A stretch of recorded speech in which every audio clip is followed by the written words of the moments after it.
అందరికీ నమస్తే అండి. టీడీపీ, బీజేపీ, జనసేన పొత్తులో భాగంగా బీజేపీకి 6 ఎంపీ సీట్లు, 10 ఎమ్మెల్యే సీట్లు ఇచ్చారు. సో నేను దీనికి ప్రీవియస్ వీడియోలో ఈ 6 ఎంపీ సీట్లలో ఎన్ని అసలు బీజేపీ గెలిచే అవకాశం ఉంది, గెలుపు అవకాశాలు ఎలా ఉన్నాయి, రీజన్స్ నేను అక్కడ ఒక వీడియో చేశాను. దీనికి ప్రీవియస్ వీడియో చూడండి. ఇప్పుడు ఈ వీడియోలో ఎమ్మెల్యే సీట్లలో గెలుపు అవకాశాలు ఏమున్నాయి అనేది చెప్పేస్తా. ఆ 10 అసెంబ్లీలు సింపుల్గా షార్ట్గా చెప్తాను, డైరెక్ట్గా చెప్పేస్తా. ఇక ఎచ్చెర్ల ఈశ్వరరావు గారు బీజేపీ తరపున ఎచ్చెర్ల నియోజకవర్గం, ఎచ్చెర్ల అసెంబ్లీ నుంచి ఈశ్వరరావు గారు పోటీ చేయబోతున్నారు. యాక్చువల్లీ గెలుపు అవకాశాలు 50-50 మాత్రమే, అంత పాజిటివ్ లేదు, అలాగే నెగిటివ్ లేదు. ఇక్కడ టీడీపీ క్యాడర్ బలంగా ఉంది, టీడీపీ నాయకత్వం బలంగా ఉంది. అలా సో వాళ్ళు సిన్సియర్గా, సీరియస్గా, ఎటువంటి కల్మషాలు లేకుండా పని చేస్తే ఇక్కడ గెలవచ్చు. కానీ ఇక్కడ క్యాండిడేట్ పరంగా మైనస్ ఉంది. అప్పలనాయుడు గారు, కలిసిట అప్పలనాయుడు గారు ప్లస్ ఎచ్చెర్ల ఆయన కళా వెంకట్రావు గారు, వాళ్ళిద్దరు వర్గాలు సపోర్ట్ చేసే అవకాశాలు లేవు. సో అందుకని ఎచ్చెర్ల నియోజకవర్గంలో ఈశ్వరరావు గారికి దాదాపుగా కష్టమే. పైగా ఇక్కడ కమ్యూనిటీ కూడా మైనస్ అవుతుంది. ఈ నియోజకవర్గంలో ఈ కమ్యూనిటీ అంత వర్కౌట్ అవ్వకపోవచ్చు. కాబట్టి ఎచ్చెర్ల నియోజకవర్గం మీద బీజేపీ దాదాపుగా ఆశలు వదులుకోవచ్చు. ఇప్పుడున్న పరిస్థితి ప్రకారం, ఈ రోజు ఉన్న పరిస్థితి అంటే మార్చి 25వ తేదీన నేను చేస్తున్న వీడియో పరిస్థితి. ఒకవేళ ఒక 15-20 రోజుల్లో పరిస్థితి మారచ్చు, లేదా ఎలక్షన్ టైంకి వేవ్ మారచ్చు, పరిస్థితి మారచ్చు, ఆయన ప్రచారం తీరు మారచ్చు, ప్రజల్లోకి చొచ్చుకొని వెళ్ళిన తీరు మారచ్చు, ఏదైనా జరగచ్చు. చూడండి, కామారెడ్డి అసెంబ్లీ నియోజకవర్గంలో నామినేషన్లు వేసిన రోజు ఎవరైనా అనుకున్నారా అక్కడ బీజేపీ అభ్యర్థి గెలుస్తాడని? రేవంత్ రెడ్డి గారి మీద, కేసీఆర్ మీద. కానీ రిజల్ట్స్లో ఏమొచ్చింది? గెలిచాడు కదా.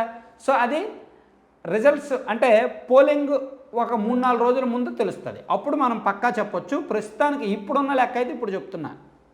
విజయవాడ వెస్ట్ సుజనా చౌదరి గారు పోటీ చేస్తున్నారు. యాక్చువల్లీ రిస్క్, పాపం ఆయన డైరెక్ట్ ఎలక్షన్స్లో ఫస్ట్ సారి పోటీలోకి దిగుతున్నారు సుజనా చౌదరి గారు.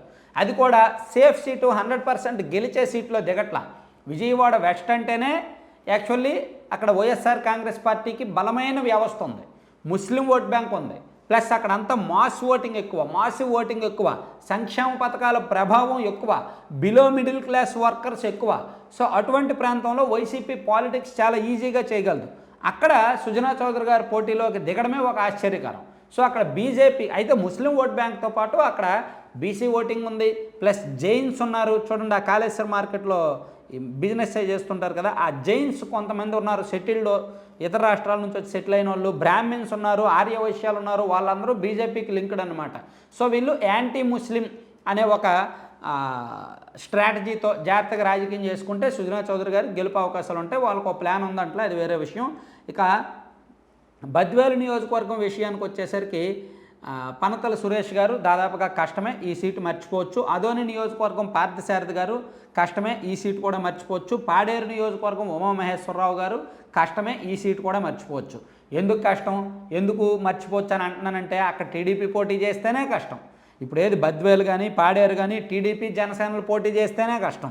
వాళ్ళకే అక్కడ గెలుపు అవకాశాలు అంతంత మాత్రం. అందులో బీజేపీ పోటీ చేస్తే ఇంకా గెలుస్తారంటారా? కష్టం.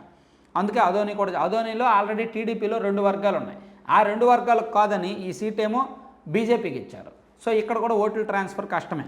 ఇక ధర్మవరం నియోజకవర్గం వరదాపురం సూరి గారు అయితే రిజల్ట్ ఒకలా ఉంటుంది, లేదా సత్యకుమార్ గారు అయితే రిజల్ట్ ఒకలా ఉంటుంది. వరదాపురం సూరి గారికి సీట్ ఇస్తే పరిటాల వర్గం సపోర్ట్ చేయరు, సత్యకుమార్ గారికి సీట్ ఇస్తే ఎంతో కొంత సపోర్ట్ చేసే అవకాశం ఉంటుంది. సో అందుకే ఇక్కడ ఎవరికి సీట్ ఇస్తారనే దాన్ని బట్టి రిజల్ట్ డిపెండ్ అయి ఉంటుంది. ఇక జమ్మలమడుగు ఆదినారాయణ రెడ్డి గారు చాలా టఫెస్ట్ కాన్స్టిట్యున్సీ అవుద్ది.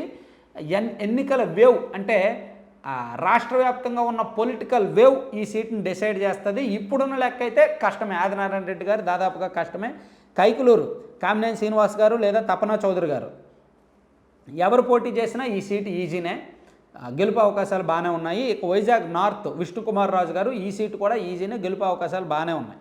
సో గెలుపు అవకాశాలు ఉన్నాయి ఖచ్చితంగా అని చెప్పుకునే వైజాగ్ నార్త్, కైకలూరు, విజయవాడ వెస్ట్, ఈ 3.